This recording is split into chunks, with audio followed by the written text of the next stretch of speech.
BookTube, welcome back to my channel. Today I'm here with kind of a copycat video. BookTube is all about copying. It's funny because I've been reading a book called Steal Like an Artist, where the author Austin Kleon says nothing is original, and if you need permission, he's giving you permission. Steal everything, use it, and make it your own. I've been inspired by a few videos. One, Krista from Books and Jams has been doing kind of a bookshelf tour where it's not really a bookshelf tour. She's not showing you her bookshelves.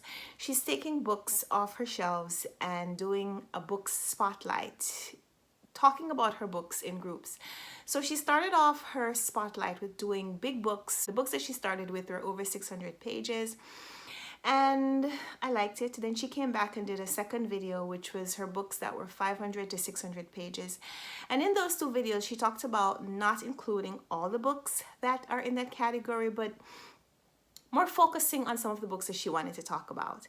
Then there's a round of bookshelf tours that people like Steve Donahue do, where Steve Donahue says he's doing a bookshelf tour, but he doesn't really show you his shelves. He is showing you himself as he takes books off the shelves and tells you about them. And there are a lot of booktubers who do tours like that. And so today's video is kind of something like that. I'm gonna show you 8 of the biggest books on my shelves. I'm not gonna show you all the books that are in this category. All of the books I'm going to show you today are over 600 pages, but I do have a few other books that meet this requirement that I'm not going to include in this video because I'm going to be including them in another video where I talk about those books specifically. I don't need to be cryptic. Some of those big books that I have are Man Booker winners, and I'm going to be doing a bookshelf tour where I show you all the books that I own that have won the Man Booker Prize. That is coming up. So if you feel like you know that I have a couple of books that should be talked about today, that I'm not going to talk about today, it's because they're Man Booker winners, or maybe I just forgot about them. So in any case, I have here 8 books. 8 books that are over 600 pages that I'm going to talk about. So I'm going to go from...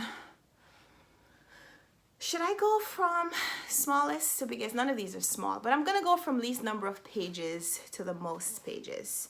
Some of these I've read, most of them I haven't. So let's just show you. The first one I'm going to tell you about is Black Leopard, Red Wolf by Marlon James. This is his latest release, much hyped here on BookTube. This book was released in February. On release date, I went to see Marlon James, and it was interesting. Marlon James, if nothing else, is an interesting person, and he writes very interesting books. Whether or not the book itself and the story and the graphic content is going to be for you, you maybe have to just read it to see if you can appreciate what he's doing in his books. They're graphic, they're gritty. He explores life in his book in a really raw way. And Black Leopard, Red Wolf is absolutely no different. This one is set in Africa in an unnamed region, and we follow a main character who has gifts, he has skills, he's a tracker. And over the course of the novel, we see him experience violence. We see him inflict violence on a lot of other people. And there's a lot of homosexual, homoerotic themes in this book. There's a lot of mythological content. There's a lot of really exploring stories and what stories mean and how stories change when we hear them, when we relate them to others, and we live them.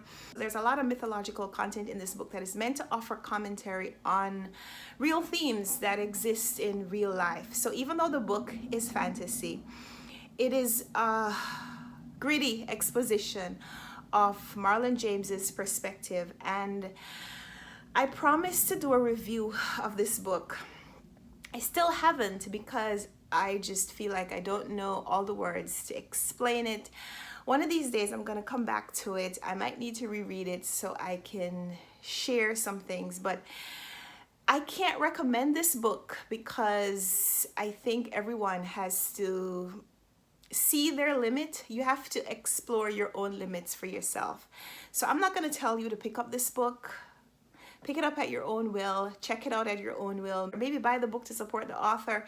He is a Jamaican writer. He's the first Jamaican to have won the Man Booker Prize. He did that for Brief History of Seven Killings, which is not a brief book and also has a lot of raw and gritty language and content, but he's an author that I recommend that you try just because he offers this look at real life through very harsh lens. But maybe, you know, the world is harsh. Maybe you need to read it. So explore Marlon James. This is Caribbean Heritage Month. So if you're looking for an author to support, I suggest, if you don't want to support this Caribbean author, support this Caribbean author. Black Leopard, Red Wolf is 620 pages, which makes it the shortest of my big books that I'm going to be talking about today. 620. Next up is another author with Caribbean heritage, and that is V.S. Naipaul. He was born in Trinidad and spent most of his adult life in England, but he writes about the Caribbean, he writes about the African diaspora. He actually passed away a few years ago, and one of my big regrets is that I never got to meet him or hear him speak, but I absolutely love his writing. I've been reading his books ever since I was a teenager, and now that I'm older and have a better perspective and maybe even more nostalgia for Caribbean life, I feel like I want to read all his books again. So I bought this one recently because I'm going to be doing a buddy read of this with Didi from Brown Girl Reading. We're going to be reading this together in August. This is 626 pages, including the afterword. So about 623, 624 pages of text. I read his Man Booker Prize winning collection In a Free State and reviewed that on my channel earlier. So if you're interested in hearing me talk about V.S. Naipaul, one of my previous Man Booker videos in my Man Booker playlist, which I'll link down below, is a discussion of that book. But this one is A House for Mr. Biswas, which is set in Trinidad, and it explores the post-colonial period, I think, where we have this main character who's been told that he's going to be unlucky his whole life, and indeed his experiences seem to prove that.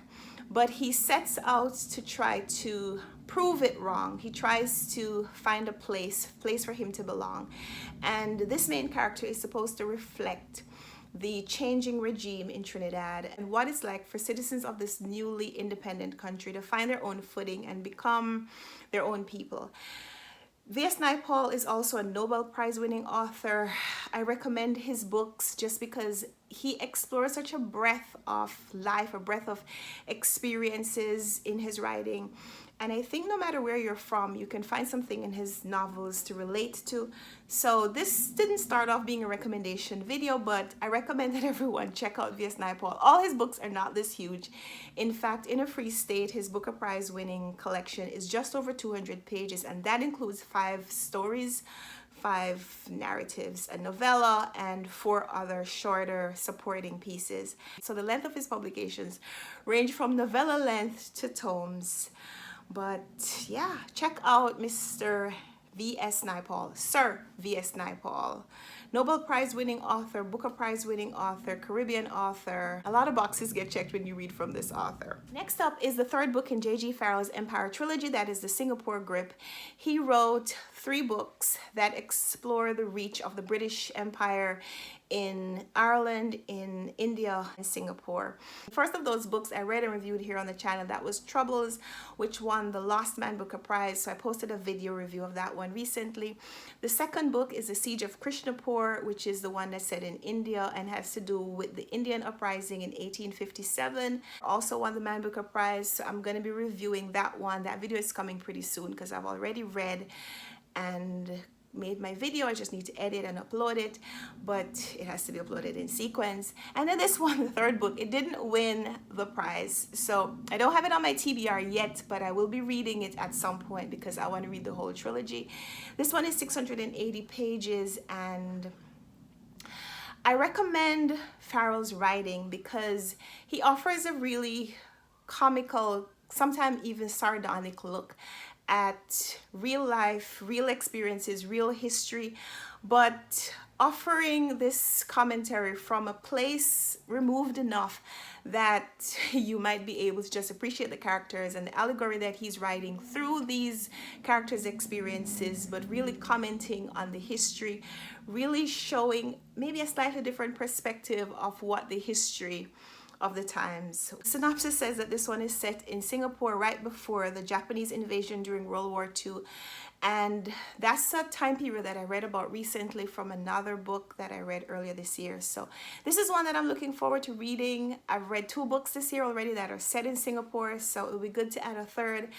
I have this ongoing project to read books from around the world, so maybe I should save this for another year when I don't have another book from Singapore, but we'll see. It's on my TBR. 680 pages, J.G. Farrell, 3rd book in his Empire trilogy. Next up is The Goldfinch by Donna Tartt. This one is 771 pages, and this one is set in New York City and the Netherlands. We have a main character who we kind of see grow up. We meet him when he is a child, and his mother is lost in an explosion in the Metropolitan Museum of Art, and because of that we see how his life changes, not just from the loss of his mother, but also what he collects on the day of the accident and how his whole life just unfurls based on this one day. Very interesting book about art and about history and about relationships. I read this one last year. It's something that I'd like to revisit. Donna Tartt won the Pulitzer Prize for this novel, which is why I picked it up at the bookstore when I did. But I have heard from other people that this is not her best book, that Secret History is actually much more engaging because it deals with other things. I don't know. This is the only thing I've read by her so far, and I was pretty engaged because I love books that have to do with history and art. I love reading about art. I love art in general, but I also like reading books that teach me something about art and give me an alternate spin on history. So I liked a lot of things about this book and would recommend it. I know a lot of people don't like books that are so long because you can tell that the author is being very expansive in writing, and the details that are included, the characters that you meet, and just how far into their lives you get.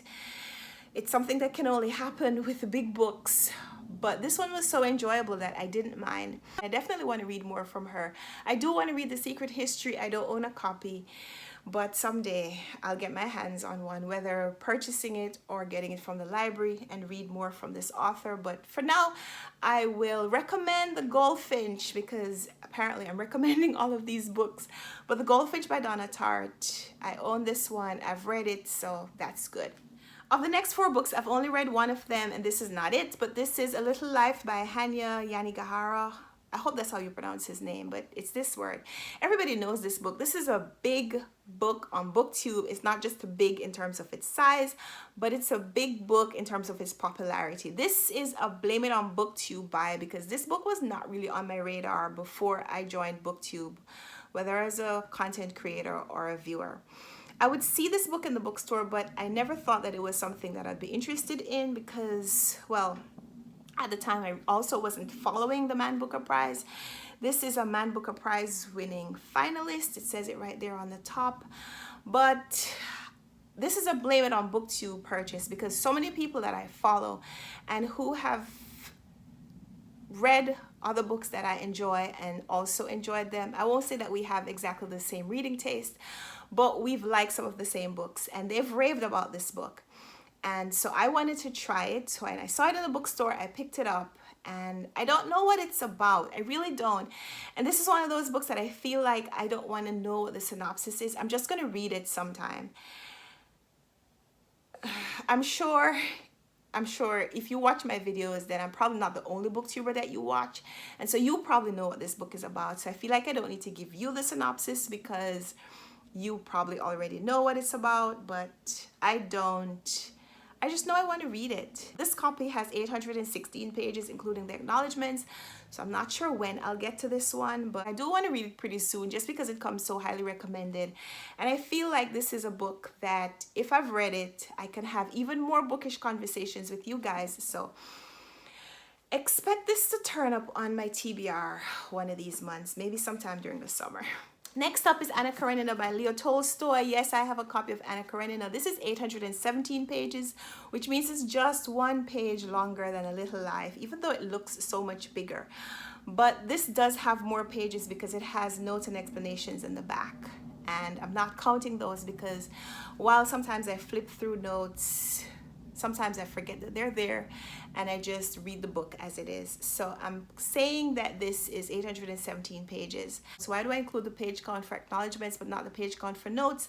Because I read acknowledgements of books. I like to read everything that's in the book, sometimes with the exception of notes apparently. But Leo Tolstoy's Anna Karenina, you know what this is about. And I've been wanting to read this for a long time. I got this copy from a college roommate, I think, moved out and left this. I inherited it. I've been wanting to read this for years and I never have. But I've thought about it.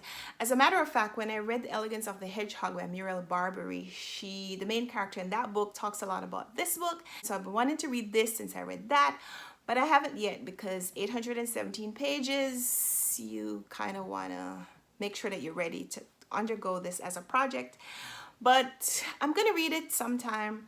This book appears on lots of lists, books that you should read before you're 30, books you should read before you're 40, books you should read before you die, best books of the world, best books of the lifetime, classics, all those lists, which I occasionally take and would like to check this off, but can't because I haven't read it. So one day I'll get around to it. So the next book is the one that I have read, and indeed it is one of my big accomplishments from being here on BookTube. It is a book that I would not have read if I wasn't on BookTube and participating in the community.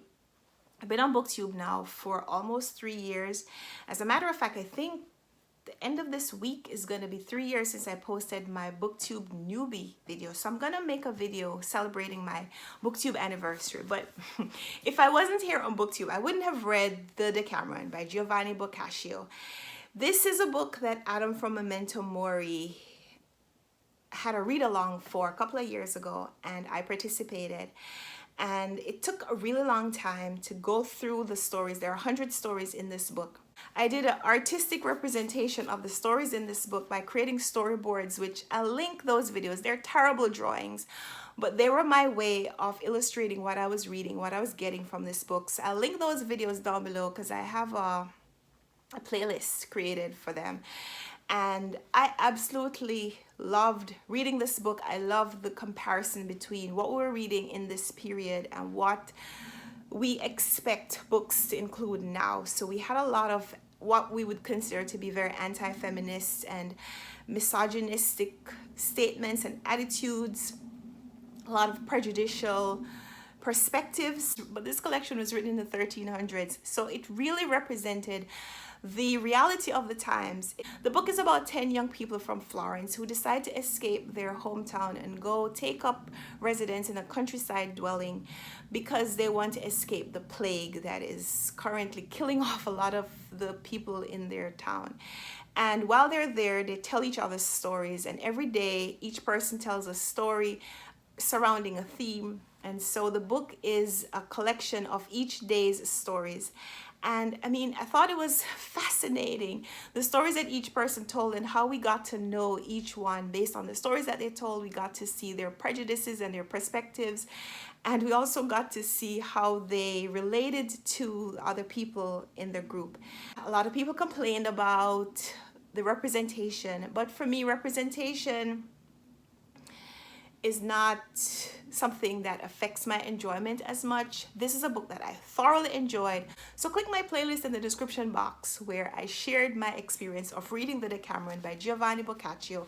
Thank you to Adam from Memento Mori and all the people who participated that year, because without you guys, I probably wouldn't have picked up this book and read it.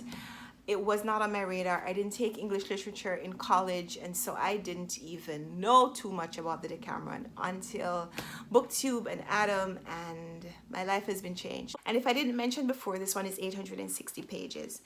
So the last book I have not read, and it is the biggest book that I own, but I picked this one up because I used to follow Brian's Book Bastion. He's a booktuber who now has podcasts on his channel, but he used to do very very interesting, very different videos, and I used to watch him, and then he decided he was going to stop his channel, so fell off the radar for a while. He's back now doing podcasts, but I picked this book up because of him. David Foster Wallace's Infinite Jest. Brian was a big fan of this book. I think he read it before he started BookTube, but then on his channel he did other discussions of David Foster Wallace's other works, like his essay collection called Consider the Lobster.